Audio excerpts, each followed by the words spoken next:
આ તો મારે લગ્ન ગીતે ગાવા, કારણ કે મારા દીકરાના લગ્ન છે. છેલ્લી વાર માયો આયર બાપ વરનો બાપ બનવાનો છે, પછી કોઈ દી નહીં બને. છેલ્લી વારો. હા, એટલે બધા આવજો લગ્નમાં, અને સંતો બધા ધારાસભ્ય ખાસ આવજો બધા. હા, અરે બધા એટલે એમાં કઈ આયરનું ખોરડું છે, મુદાણા શું છે, કેવી વાત છે. ઘરેથી એટલું થઈ જાય કે એવું આપણે નથી કરવું, એટલે ટાટર પડી જાય હો હાવ. હા, કારણ કે આપણે હરખ ફુદુડા તો હોઈએ જ બાપુ. તમને આવી ન ખબર હોય, એ અમારી સંસાર કી બાત હૈ. ખાલી ઘરનાએ એવું કીધું હોય ને કે આ કલરના જબામાં તમે બહુ સારા લાગો છો, તો વી હિવડાવી નાખ્યા હોય. એટલે તો અમે એડવાન્સ.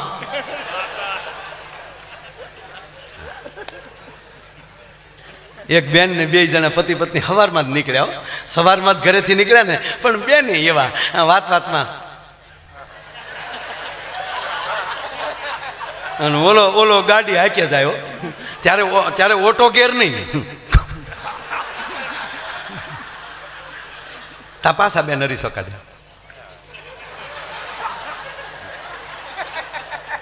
આ તો ઓલો આમ ગુલ્ફી ઘોડે ઓગળતો જાય. આપણે એમ થાય કે આગળ ડબલે ડબલે ડોલમાં ભરવો પડશે આને. ત્યાં પાછા બોલ્યા, આ તો તમે મને એવા લાગો. ત્યાં તો સીધો બાપુ સોનીના શોરૂમમાં ડાયમંડ જડિત હાર લઈ લીધો, પાછા ઉપડ્યા, સારા રેસ્ટોરન્ટમાં જમ્યા, જમીન પાછું, આ તો તમે મને એવા લાગો. ત્યાં તો બાપુ કપડાના ઓલામાં હાડીઓ ડ્રેસ ને. હાજે ઘીરે આવ્યા ત્યારે કે આ તો તે મને એવા લાગો. ઓલો કે હવે તો કે કેવા લાગો. આવી જ રીતે મારા બાપા આમ જ મને લાડ લડાવતા, મારા બાપા જેવા.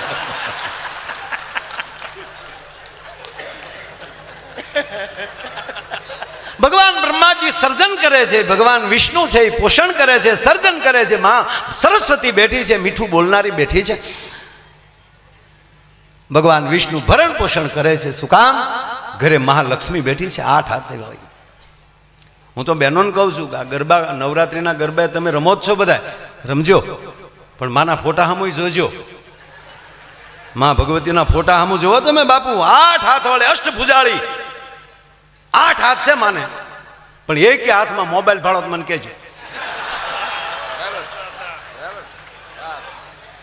અસદ બાપુ મારે એક જગ્યાએ કહેવાય ગયું, મેં કીધું હાથમાં મોબાઈલ ભાળો તો કહેજો. તો એક બેને મને કીધું, મને કે બસ હો માયા, મેં કાં, મને કે એના હાથમાં છે, એ જો હાથમાં લેવું ને ખડગ અને ખપ્પર તો પાછા ગોચ્યા હાથ નહીં આવ્યો, મૂસ્યું બૂસ્યું બધું વયું જાય. અરે એક જગ્યાએ બાપુ પ્રોગ્રામમાં ગયો ને, હું આઈ આમ ગાવ તો બેનો બેઠા બેઠા આમ આમ નખ કહ્યો, ડમક ડમક ડમક ડમક ડમક ડમક ડમક, નખની ખખડાટીઓ બોલાવે. મેં કીધું મેં કેમ બાપા નખ બહુ ઘસો? તક ભાઈ રામદેવ બાબાએ કીધું નવીરા પડીએ ને તો નખ ઘસો ને તો વાળ વધે ને કાળા થાય. તો આકો એ બધા નખ ઘસતા હતા, પણ એક બેન આમ બેઠા. મુક બેન તમે કેમ નથી ઘસતા? તક ભાઈ મારે વધારે ઘાઈ ગયા, મૂછું મળી ઉગવા. કરો લો ખતરો હે ભાઈ. ફેરવા નિયમ ફરે નહીં, થાતું હોય એમ થાય. ફૈબાને મૂછું ઉગે કઈ કાકો ન કહેવાય, અમારો ગુલાબદાન બારોટ કહે છે. ગજબ છે બધું.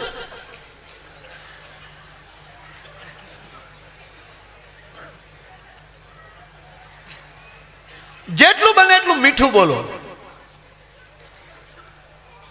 જેટલું બને એટલું ઉદારતા દાખવો.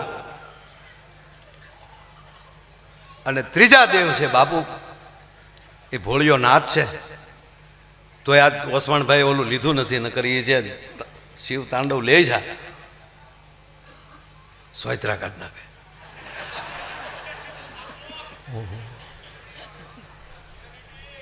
અને વસવાણભાઈ તમે ધારે હોય ત્યારે એમ કહો છો 14 વર્ષનો હતો ત્યારથી આમાં આવ્યો છું, પણ મારા બાપ આવા તમારા સદગુરુએ તમારા સાંયે એવા ટપાટું મારી મારીને તને ઘડ્યો છે ને અનુભવ કરી કરીને, અને સંપૂર્ણ શીખીને પછી ઉલ્લીને આવ્યા છો મેદાનમાં, એટલે એમાં કોઈ સવાલ નથી. અને એમાંય તમારા દીકરાને પણ ખૂબ ખૂબ શુભકામના આપું છું. અને પાછો ઓણ તો બાપુ 3જા મહિનામાં એને પરણાવવાનો છે. આજ તો મારે લગ્ન ગીતે ગાવા, કારણ કે ઓણ મારા દીકરાના લગ્ન છે.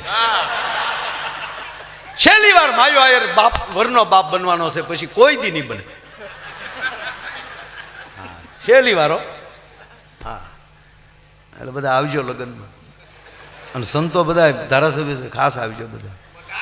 હા, અરે બધા એટલે એમાં કઈ આયરનું ખોરડું છે, મુંજાણા શું છે, કેવી વાત. જય દ્વારકાધીશ મારા વાલા.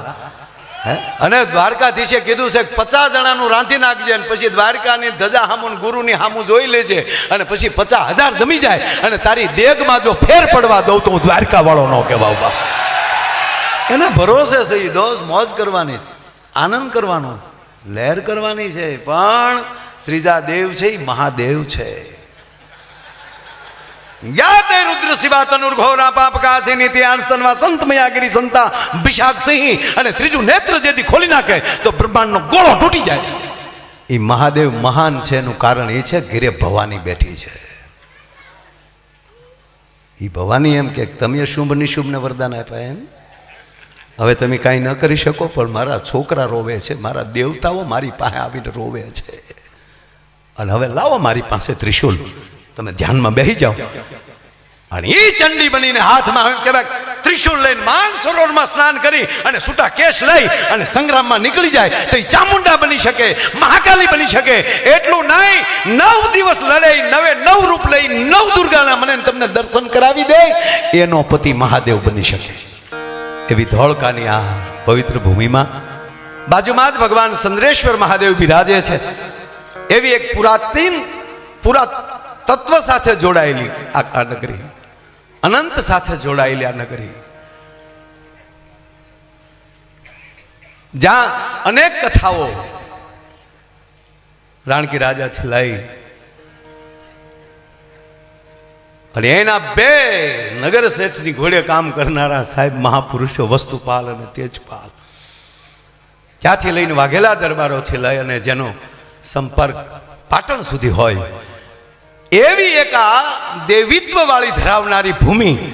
અને બાપુ ક્યારેક ક્યારેક એવું થાય કે ધરતી એમ કહેતી હશે કે અહીંયા આવો ને, કથા અહીંયા આવો ને, અહીંયા આવો ને દાદા, અહીંયા વાંચો ને, આવો ને સાધુડાવ, અહીંયા ઘડીક આનંદ કરો ને.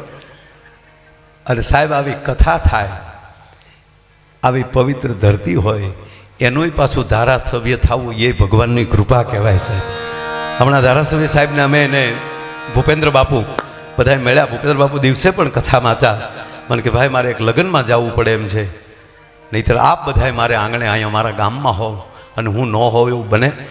પૂજ્ય દાદાને મળીને એણે વિદાય. પછી અમે ધારાસભ્ય સાહેબને બધા ત્યાંથી દાદાને દર્શન કરીને પછી પાછા આવ્યા. એટલે જે વિસ્તારમાં જઈને આનંદ આવે, વાત આ છે. અને આનંદથી આનંદ આવે એને જ આનંદ કહેવાય. નકર નથી ઓલી કલબુ હાલતી, હું કેવી કલબ કે દાંત કાઢવાની, લાઇફિંગ કલબ, ગાંડા લાગે. હું